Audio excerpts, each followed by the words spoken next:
देखिए, NEET paper leak के बाद देश में छात्रों को न्याय दिलाने के लिए कॉकरोच बिल से बाहर निकल आए थे। आंदोलन के नाम का खेल भी शुरू कर दिया था। अब इसी आंदोलन की सबसे शर्मनाक और गंदी सच्चाई सामने आई है। इन तस्वीरों को आप गौर से देखिएगा।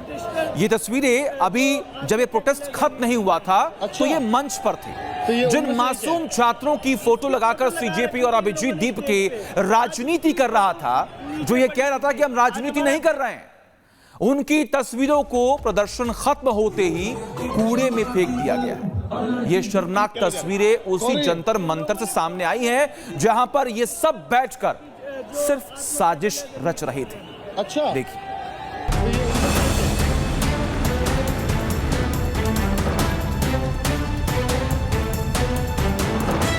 इसकी फोटो लगा रखी थी इन लोगों ने स्टेज पे। आज उसकी फोटो नीचे पड़ी हुई थी। आज आंख से खून के आंसू में रोया हूं। ये देख और सुनकर किसी का भी दिल टूट जाएगा।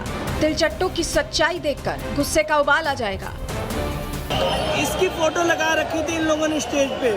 आज उसकी फोटो नीचे पड़ी हुई थी। आज आंख से खून के आंसू में रोया हूं।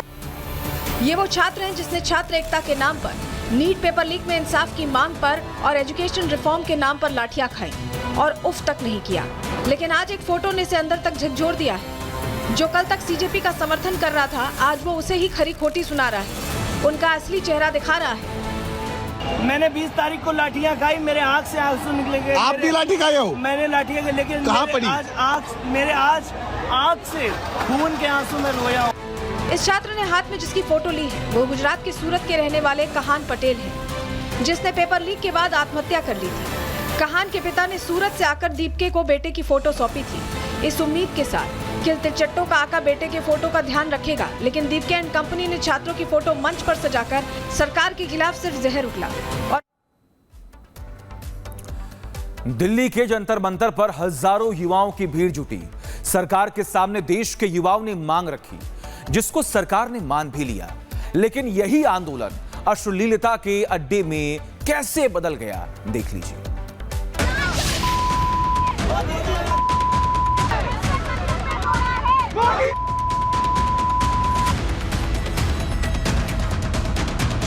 पर ये माँ कसम को छोड़ के ना,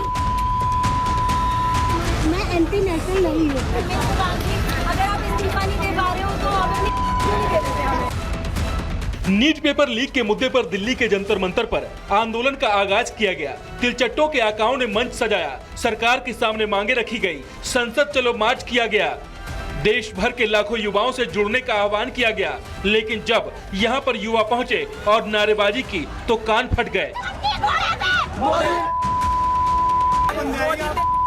पेपर जो बार-बार लीक करता रहता है। जंतर मंतर पर नीट विरोध प्रदर्शन का असली चेहरा सामने आ गया। जेनजी लड़कियों ने पूरे आंदोलन को अश्लीलता का अड्डा बना दिया। पेपर लीक के मुद्दे की आड़ में अब गंदी नारेबाजी और बेहुदा हरकतें आम हो गई। मोदी को वन वर्ड में क्या बोलोगे? एक्सक्यूज मी गाइस, मोदी को वन वर्ड में क्या बोलोगे?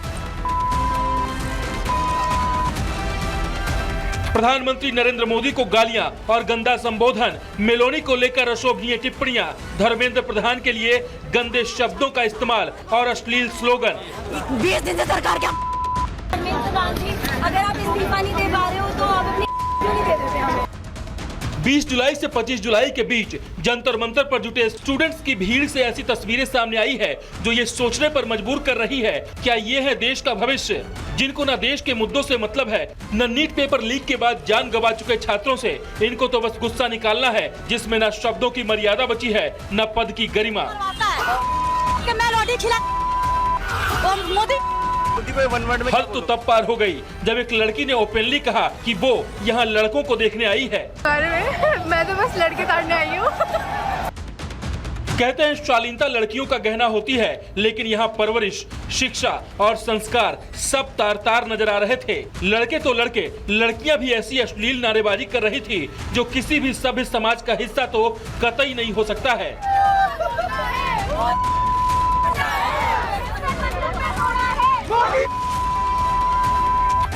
अब ऐसे में सवाल है, क्या यही है जेनजी का भविष्य? क्या ऐसे आचरण वाली पीढ़ी देश की बागडोर संभालने के लायक है? Bureau report, Republic Bharat.